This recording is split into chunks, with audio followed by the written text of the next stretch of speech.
Can you even believe it's almost 2025? Neither can I. This feels like a great time to do a year in review, so let's go. Hello, and welcome to Bla Bla Black Sheep, a weekly yarny podcast where I, Sarah Korth of SEK Handmade, talk all things yarn. Welcome, I am so glad that you are here. 2025 is almost upon us, and while I'm not much of a goal setter for the future, I do think it's important to look back on what we've done so that we can appreciate all that we've accomplished and make some plans for the future. Today I'm wearing my Enora scarf. This is my brand new pattern that came out just last week. A couple years ago, I maybe not accidentally, bought my first Advent kit, and when I opened it up, there was a knitting pattern, but no crochet pattern. That's when I decided I'm gonna start making some Advent patterns. This is my second one. This is crocheted up with my Advent kit from last year by Hue Loco. The pattern comes in two sizes, a more narrow scarf, which is super long, and then a wider scarf that is generous, but not quite as generous as this beast. I am super thrilled with my longer, more narrow scarf. I found lots of ways to wear it.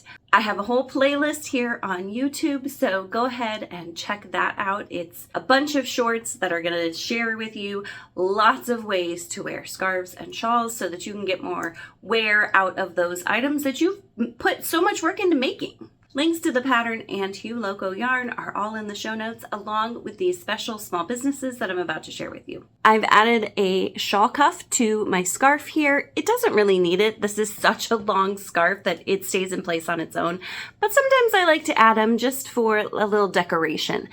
This shawl cuff is by Snowy Thistle Knits. It's a nice, generous shawl cuff, so you've got lots that you can wrap up in it, and because my wrists are a little more narrow, it works as a bracelet for me too. I was super excited to receive some new earrings. You know me, I love me some earrings. I thought these were just so classic and gorgeous.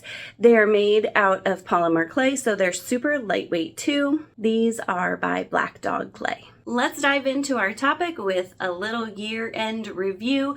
I'm going to give you 3 favorites via statistics and 3 of my personal favorites. And I'm going in 3 categories. We're going Bla Bla Black Sheep, tutorial videos, and patterns. So let's talk about the top 3 Bla Bla Black Sheep episodes based on how many people have watched them. I think it's so fun that all 3 of these are holiday themed and are fairly recent, so you may have already seen them. If you have, I'd love you to tell me which one brought you here. Episode 79, which is 10 gifts to make now so that you'll always have something on hand to give out. My theme this year was stress less. The whole idea of this video was to give you some quick and simple things that you could make up, mostly that were unisex, that you could just like stick in a drawer somewhere. And then if you had someone surprise you with a gift that you weren't expecting, or you got invited to a party and you wanted a little hostess gift, these are things you could just grab out and gift right away, and you wouldn't have to stress about that.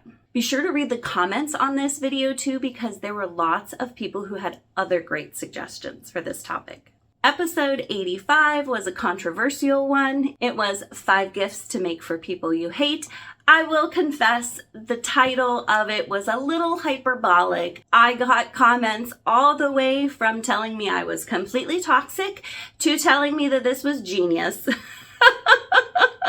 My goal for this was, of course, to address something that I think a lot of us go through, which is making gifts for people that maybe we don't want to or who don't appreciate it. I'm not going to go into the whole thing. You can watch the video. But again, I really want to encourage you to go through and read some of the comments on this one. Even if you watched the video before, it's still getting quite a few comments on it daily, and people ignore the haters, but people have some great suggestions of things to make or ways to cope with this challenge. And then people are also sharing some really funny or relatable stories of their own experiences with this. So definitely head on over to episode 85, even if you've been there before, and take a look at those comments. My number one watched episode was episode 82, Quick Crochet Ornaments. You guys, I had so much fun putting this together, and I am so glad that you all really loved it.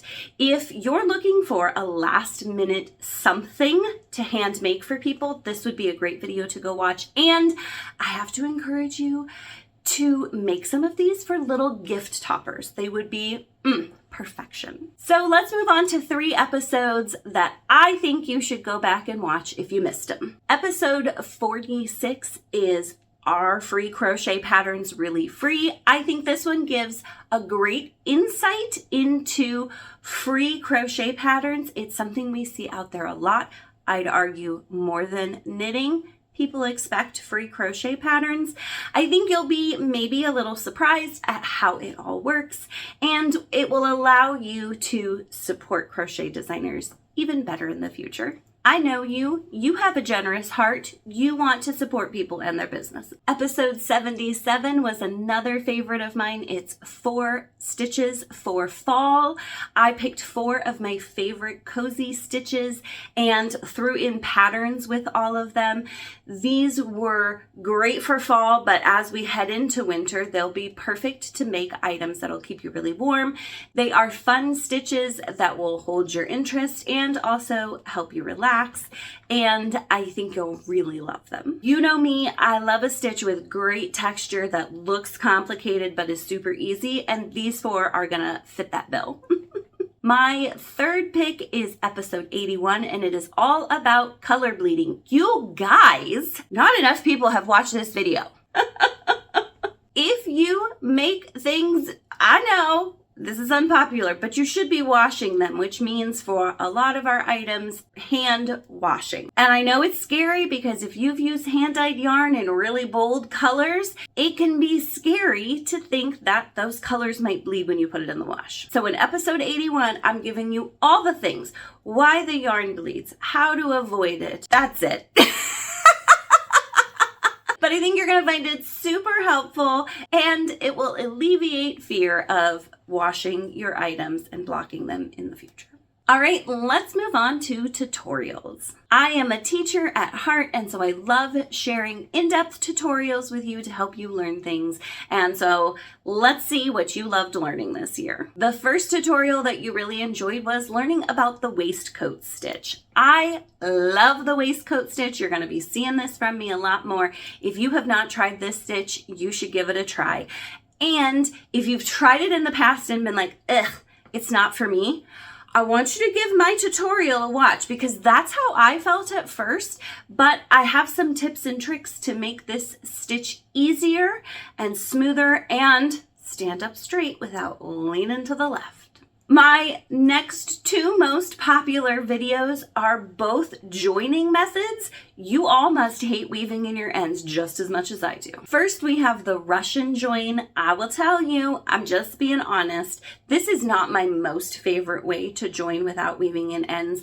I will say though, it's very secure, and maybe with a little more practice, I'd appreciate it more. If you want a really smooth and secure join without having to weave in ends, you're going to want to give this one a try. My most used method to avoid weaving in ends is the magic knot. And I will tell you, this is controversial. Generally, people say, do not knot your yarn. And I'm going to say, I agree with that generally speaking, but there are definitely some instances when this is just totally worth it. As a matter of fact, I have one hanging out back here. I made this scrappy cowl last year. Oh, with the waistcoat stitch.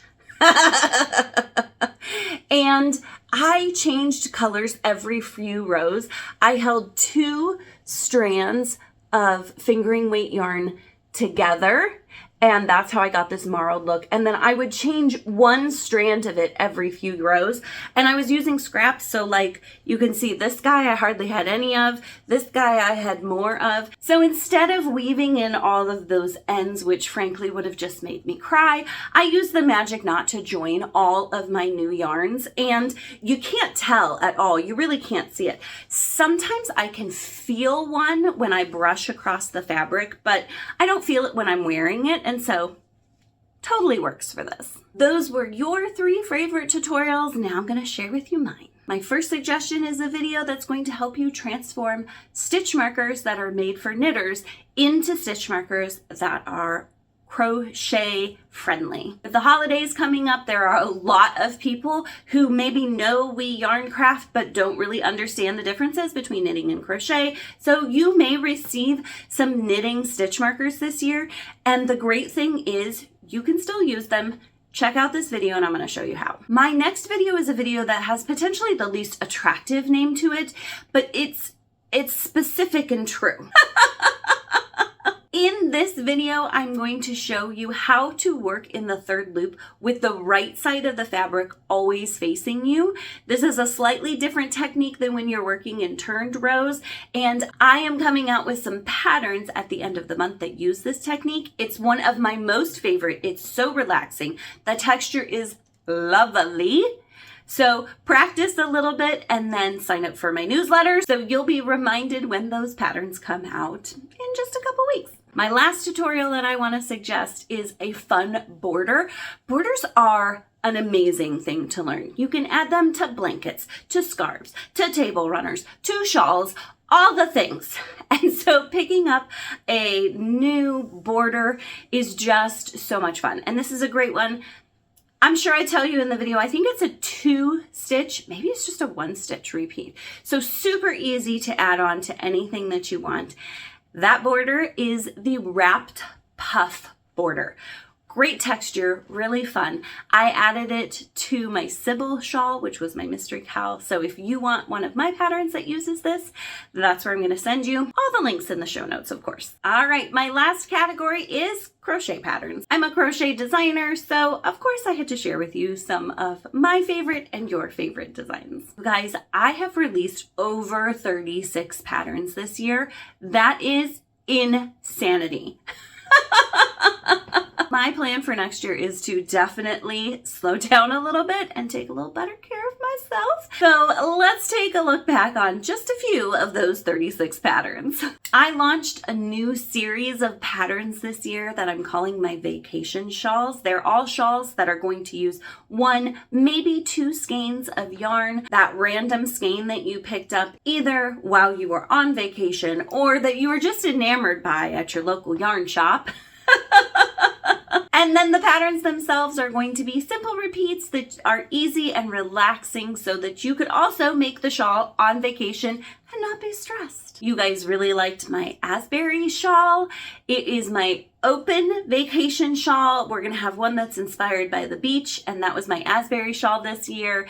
Open, easy to wear, super lightweight, very relaxing to make. You guys also really loved my Dylan shawl, which was my other vacation shawl. This was inspired by the mountains and my trips to Dillon, Colorado as a child. Nice long skinny scarf. Again, super easy repeats, easily memorizable stitch pattern, perfect for working this time of year when also stress. I think you're also going to find it super easy to wear as well. The third favorite pattern of yours is just about as opposite from my vacation shawls as you can get. This gal is enormous, she is gorgeous, and she's got a really fun frilly lacy border. This is my Flossie shawl. Flossie is a part of my 3 sisters patterns. There's Zoe, Poppy, and Flossie that all use a similar lace border to them. And Flossie was my last one to be released this year. She is gorgeous. She is great for a fade. And if you haven't checked her out, she might be the perfect pattern to treat yourself to in the new year. 3 patterns that got maybe a little less love this year that I think you should definitely check out. My first one I'm going to suggest is my Harper scarf. This is a really fun pattern that I published for Local Yarn Shop Day, which means that on Local Yarn Shop Day, if you purchased yarn for this scarf at a local yarn shop, you would get the pattern for free. But I really love the texture of this and I super enjoyed working it up. It takes 2 skeins of fingering weight yarn. It really showed off this speckle yarn so well, and I really love it, and I know you will too. Keep an eye out, and again, maybe join my email list because I will be doing a Local Yarn Shop Day pattern again this year. Local Yarn Shop Day doesn't happen till April, but I'm already planning for it. And if you're part of my email list, you'll get a reminder so you don't miss out. My second pattern that I want to share is probably one of my most worn patterns, and that is my Lumi cowl. My Lumi shawl was my first Advent pattern, and I absolutely love it, but I wanted something to use up the scraps left over from my shawl, and the Lumi cowl was the solution. I love the gorgeous open texture of this. It is so easy to throw on. I give instructions for doing an intentional fade and a scrappy version. I wear both of mine all the time. We had a cold snap last week, and this was the cowl that I was grabbing for. It is my Winslow cowl. It is made using the waistcoat stitch, which we talked about before.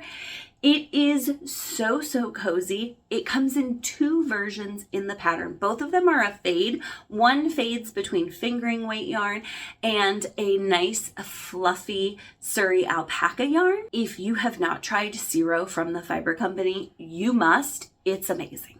But then I also did a fade version with one of my favorites, Malabrigo Rios, and you can see we fade between a few colors there, and it's fun and a great way to practice your waistcoat stitch. Also, especially the one that uses the Ciro is so cozy.